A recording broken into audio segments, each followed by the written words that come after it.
예, 안녕하십니까. 한북교수 유병태입니다. 자, 교재 706페이지 보증채무로 맞좁은 보증채무다라고 했습니다. 다수상사 채권 채무관계를 무조건 교과서를 외우겠다 이런 거는 하지 말고 일단 표를 머릿속에 넣고 그다음에 절대적 효력이 있는 거 그걸 가지고 객관식 문제 다 해결되고 주관식은 나오면은 그게 가분 채무냐, 불가분 채무냐, 연대 채무냐, 부진연대 채무냐, 보증 채무냐를 판단하는 것은 이제 기본적인 마인드를 가지고 해야 되고 그게 부진연대 채무다라고 판단되면은 그와 관련된 절대적 사유가 있는 것이 뭐 주관식 문제에 있는지 그걸 가지고 해결해 나가는 거죠. 그리고 해결할 내용들은 다 법전에 있다 했습니다. 법전에. 그러니까는 사람들이 공부를 할 때 법전에 있는 내용을 무시하고 그냥 머릿속에 통째로 열을 하니까 객관식에서도 헤매고 주관식에서도 헤매고 하는 거죠. 법전을 활용할 줄 알아야 됩니다. 주관식에서는 706페이지 보증채무 개념 채권자와 보증인 사이에 맺어지는 보증계약에 성립하는 채무로서 주 채무자가 그의 채무를 이행하지 않는 경우에 보증인이 이를 이행할 책임이 있고 그럼으로써 주 채무자에 대한 채권을 담보하는 것을 말한다. 물상 보증인과 차이 둘 모두 담보적 기능을 수행하지만 물상 보증인은 타인 채무를 위하여 자기 재산을 물적 담보로 제공함으로써 채무는 없지만 책임만 지는 자이고 보증인은 타인 채무를 보증하기 위해 스스로 인적 담보 기능의 보증 채무를 부담하며 이에 따라 자기의 전 재산으로 책임을 지게 된다는 것. 성질, 주 채무, 보증 채무 내용은 동일해야 되는 것이 원칙이겠죠. 원칙적으로 대체적 급부의 주 채무에 대한 보증한 것이므로 보증 채무, 주 채무는 동일한 내용이어야 한다라는 것. 부정성 주 채무가 있기 때문에 거기에 종속된 보증 채무가 존재할 수 있다라는 거. 성립 및 존속상의 부정성, 그다음에 내용상의 부정성. 내용은 읽어보십시오. 그 내용상의 부정성과 관련돼서 보증채무는 주채무의 이자, 위약금, 손해배상, 기타 주채무에 종속한 채무를 포함한다. 그러나 보증인의 책임이 주채무자의 책임보다 중할 수는 없다. 종된 게 더 클 수는 없죠. 한 네 줄내려면 보증인의 부담이 주채무의 목적이나 형태보다 중한 때에는 주채무 한도로 감축된다.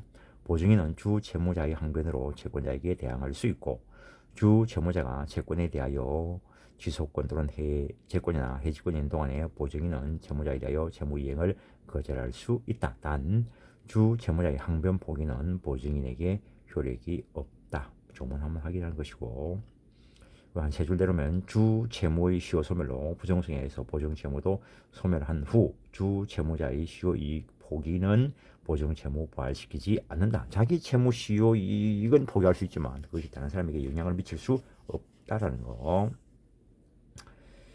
그다음에 또 내려오면 보증인은 주 채무자의 채권에 의한 상계로 채권자에게 대항할 수 있다. 주 채무와 관련된 거는 전부 다 보증인에게 효력을 미치는 절대적 효력이 있고 보증인이 한 게 중에서는 변제, 대물 변제, 공탁, 상계 그것이 절대적 효력이 있다라는 거.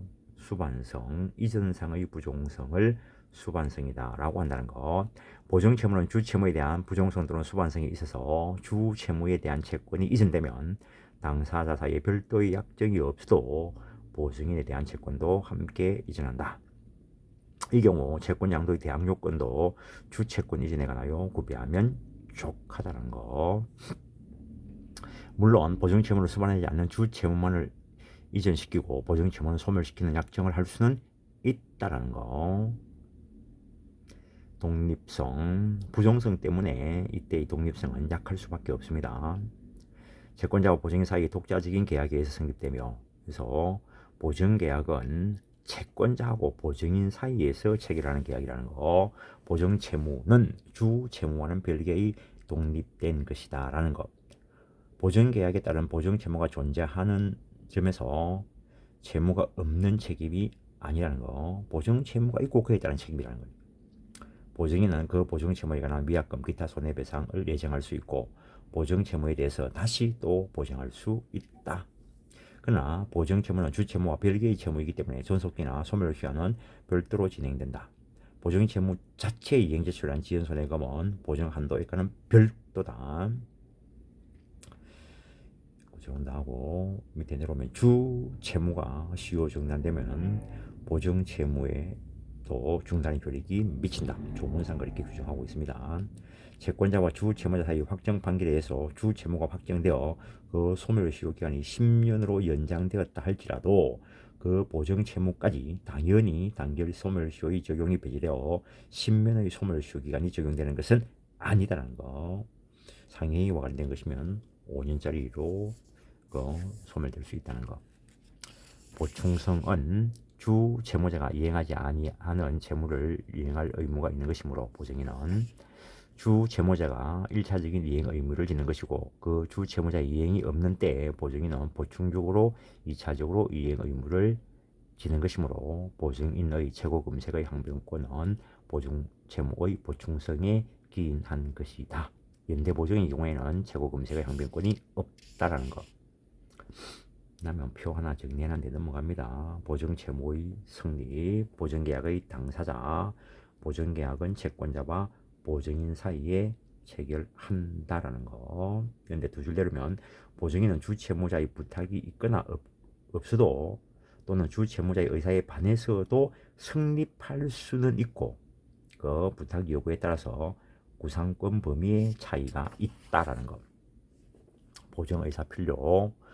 약속음의 배서인에게 어느 특정인의 채무를 담보하기 위한 것이라는 약속음 사용 목적에 대한 인식이 있었다 하더라도 그러한 사실이 약속음 배서인에게 민사상의 보증 채무까지 부담할 의사가 있었다고 인정하는 데 있어 적극적인 요소 중의 하나가 될 수 있으면 변론으로 하고 그것만 가지고 보증계약이 성립한다고 추단할 수는 없다라는 거.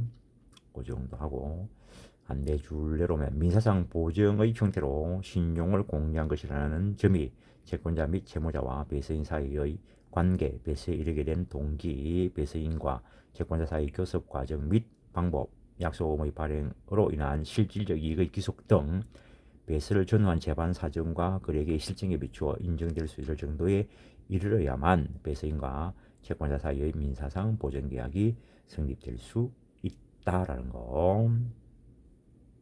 보증계약의 방식. 보증계약은 원칙적으로 무상 편무계약이고 보증은 그 의사가 보증인의 기명날인 또는 서명이 있는 서면으로 표시되어야 효력이 발생한다. 보증채무 때문에 상당히 문제가 많이 있어가지고 민법이 개정되어서 서면으로 할 것을 요하고 있습니다. 보증의사가 전자적 형태로 표시된 경우에는 효력이 없다라는 거. 그래서 핸드폰 문자 딱 보내는 정도로 가지고는 보증계약이 인정 안 될 수 있다는 거. 보증채무를 보증에게 불리하게 변경하는 경우도 마찬가지라는 거. 서면에 의해서 해야 된다는 거. 그러나 보증인이 보증채무를 이행한 경우 자기가 전자적 형태로 그래 내 보증할게 해놓고 이행해버리고 난 뒤에 나중에 법을 알고 서면으로 한 거 아니다 라고 무효 주장할 수 없다는 거. 이행하고 난 뒤에는 위 법 규정이 보증의 의사가 일정한 서면으로 표시되는 것을 정할 뿐이고 보증인, 보증한다 문의 기재가 이사될 것은 요구하지 않는다는 거. 보증의사가 있으면 된다는 거. 다음에 구보증인 보호법, 보증인 보호법도 있습니다. 정한 보증인의 서명은 원칙적으로 보증인이 직접 자신의 이름을 쓰는 것을 의미하며 타인이 보증인 이름을 대신 쓰는 것은 이에 해당하지 않는다. 그래서 보증인이 원칙적으로 직접 써야 된다는 거. 그런데 민법 보증인의 서명은 원칙적으로 보증인이 직접 자신 이름으로 쓰는 것을 의미하므로 타인이 보증인의 이름을 대신 쓰는 것은 이에 해당하지 않지만 보증인의 기명날인은 타인이 이를 대행하는 방법으로 하여도 무방하다. 당연하겠죠. 생각해 보시라고. 당연하겠죠. 장애가 있으신 분 한번 생각해 보십시오. 금보증계약 가능하다는 거. 계속적 거래관계에서 정관 변동하는 재물을 보증하는 금보장, 금보증 가능한데 그때 최고액을 서면으로 특정하여야 한다는 거.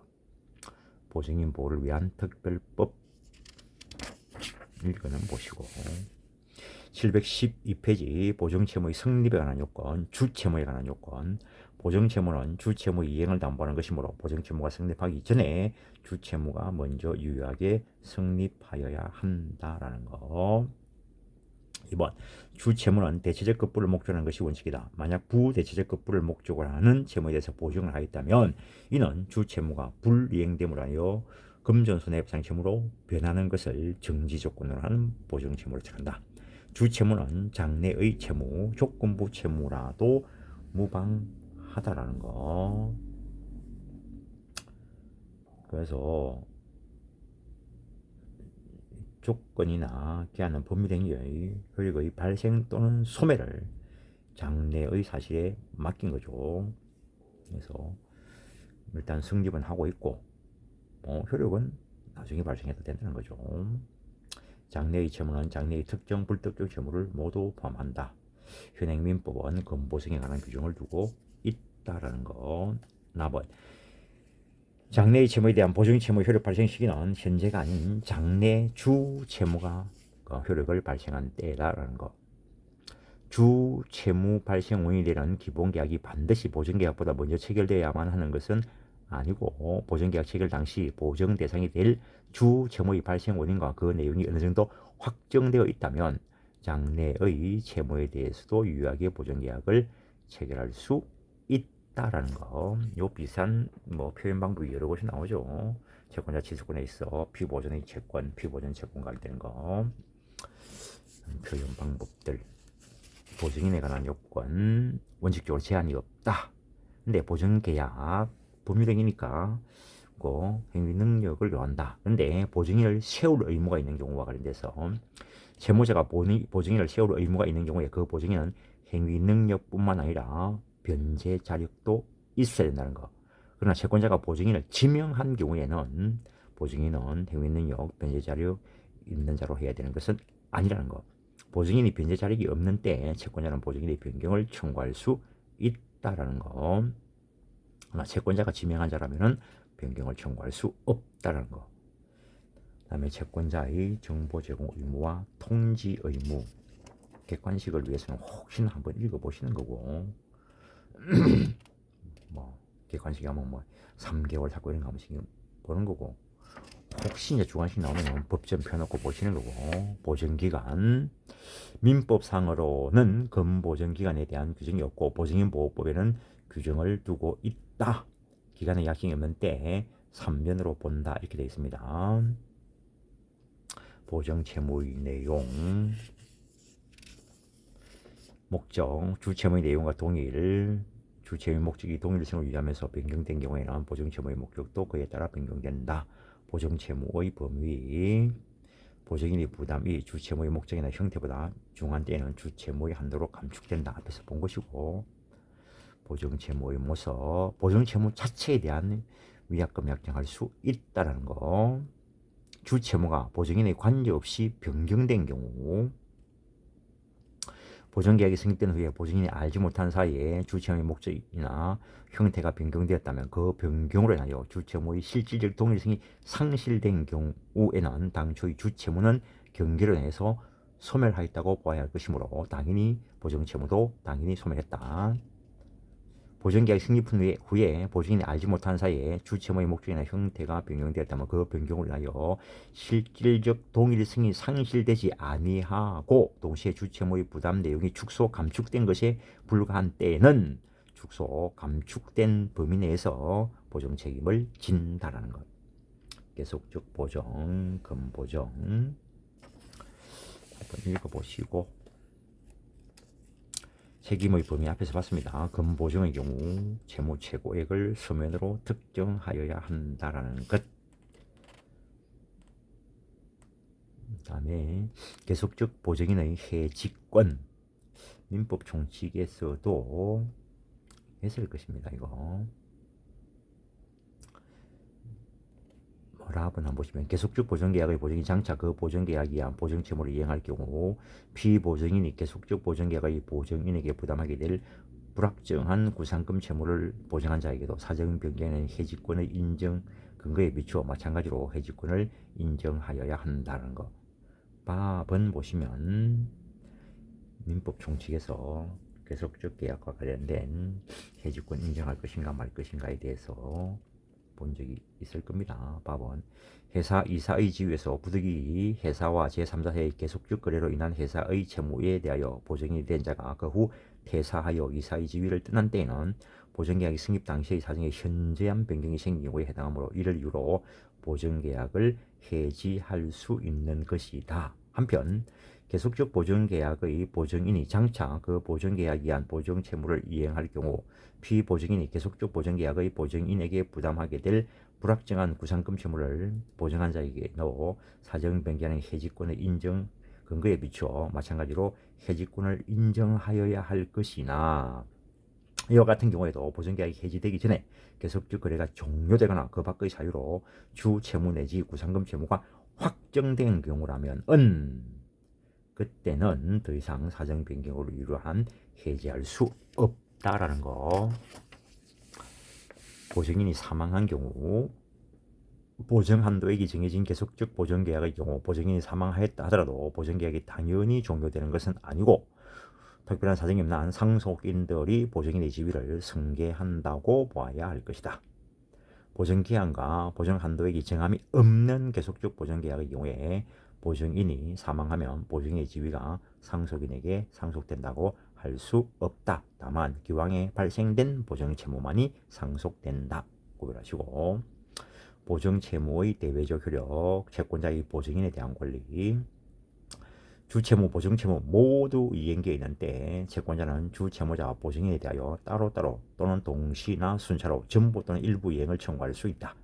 물론 이때 채권자가 주채무자에게 청구하지 않고 바로 보증인에게 이행 청구를 한 경우에 보증인은 항변권을 행사할 수 있다.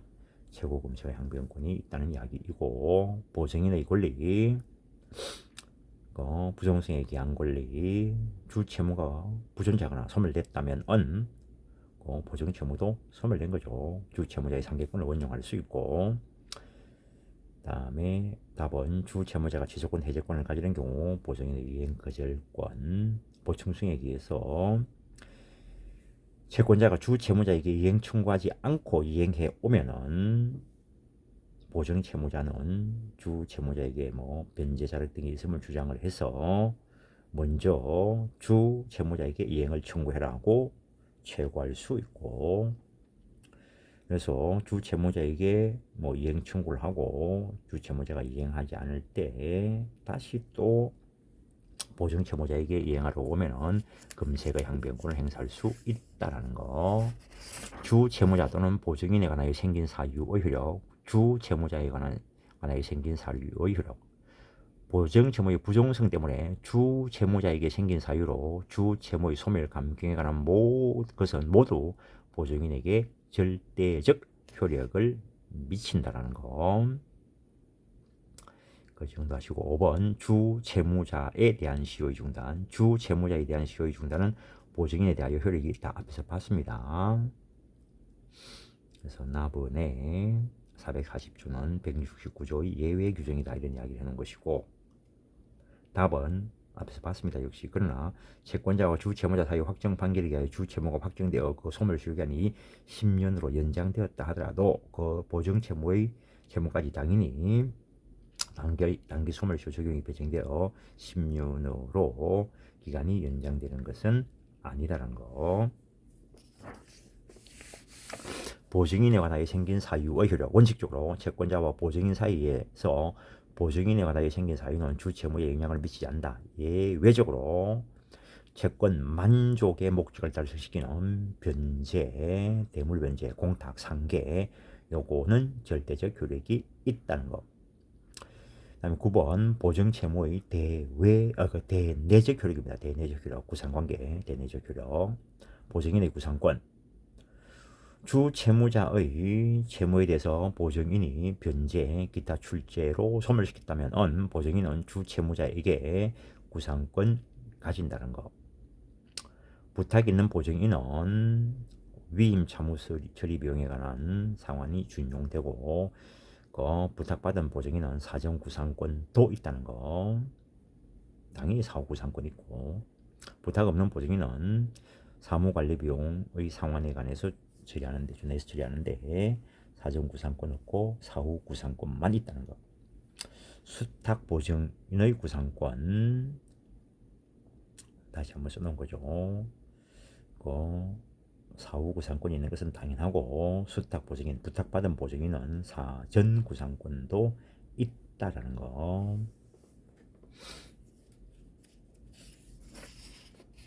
일단 사후 구상이 원칙이다라는 것. 사전 구상, 사유, 뭐 객관식에서나 나올 법한 거죠.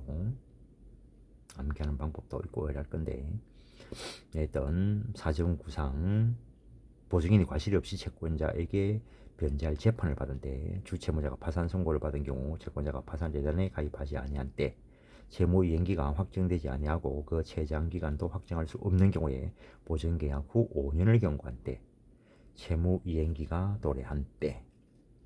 근데 리엄번 물상보증인은 사전구상권 없다라는 거 하나 확인하시는 거고 비겁번 722페이지 항변권이 붙어있는 채권을 자동채권으로 하여 다른 채무와의 상계를 허용한다면 상계자 일방의 의사표시에 의해서 상대방의 항변권 행사의 기회를 상실시키는 결과가 되므로 그러한 상계는 허용될 수 없고 특히 부탁받은 수탁보증인이 주채무자에 대해서 가지는 사전구상권에는 민법 소중의 이른바 면책청구권이 항변권으로 부착되어 있는 만큼 이를 자동채권으로 하는 상계는 허용될 수 없다라는 거. 사전구상에 대한 주채무자의 면책청구. 기업번 사전구상하는 경우에 주채무자는 자기를 면책하게 하거나 보증인에게 담보 제공 청구할 수 있고 공탁 또는 담보를 제공하거나 보증인을 면책하게 함으로써 사전구상 의무를 면할 수 있다. 이거는 보증인이 보증채무 이행하기 전에 먼저 사전에 앞에 봤던 그 요건들 충족해가지고 사전 구상을 요구하길래 뭐 사전에 구상해줘 버렸으면 주채무자가 자기를 면책시키지 않았다면 나중에 주채무자는 또 채권자에게 이행해야 되는 문제가 발생할 것이기 때문에 주채무자는 자기를 면책하게 하거나 보증인에게 담보 제공을 청구할 수 있고 또는 공탁 또는 담보를 제공하거나 보증인을 면책시킴으로써 자기의 사전구상 의무를 면할 수 있다라는 것. 사전구상권과 사후구상권. 수탁 보증인의 사전구상권과 사후구상권은 종국적 목적과 사회적 효용을 가지는 공통성을 가지고 있으나 사후구상권은 보증인이 채무자에 가늠하여 변제 등의 자신의 출연으로 채무를 소멸시켰다고 하는 사실에 의해서 발생하는 것이고 이에 대하여 사전구상권은 그 외의 민법 소정의 사유나 약정으로 정한 일정한 사실에 의해서 발생하는 등 발생 원인을 달리하고 법적 성질도 달리하는 별개의 독립된 권리이므로 사후구상권이 발생한 후에도 사전구상권은 소멸하지 아니하고 병존하며 다만 목적 달성으로 일방이 소멸하면 타방도 소멸되는 그런 관계에 있을 뿐이다라는 것. 부탁 없는 보증인의 구상권. 부탁 없는 보증인은 사후 구상권만 있다는 것. 그때 주채무자의 의사에 반하지 않은 경우 주채무자의 부탁 없이 보증인이 된 자가 변제 기타 자기의 출제로 주채무를 소멸하게 한 때 이때 주채무자는 그 당시에 이익을 받은 한도 내에서 배상하여야 한다. 근데 주채무자의 의사에 반하는 경우라면 주채무자는 현존 이익 한도 내에서 배상하여야 한다는 것. 그 정도 하시고 구상권 제한 읽어보십시오. 그냥 법조문에 있는 거 그냥 그대로 읽으시고 그 다음에 뭐 연대보정, 공동보정 있는데 읽어보시고 728페이지 신은보정 법 기간을 정하지 않은데 승립일로부터 2년 돼 있다는 거. 기간을 정한 때에는 2년을 넘지 못한다. 그보다 긴 때는 2년으로 단축된다. 그 정도 하시고 해서 채권법까지 끝내는 것으로 하고, 앞에서 내가 어디서 말씀드린 게 있는 것 같은데, 일단은 오늘은 여기까지 하겠습니다. 예, 수고하셨습니다.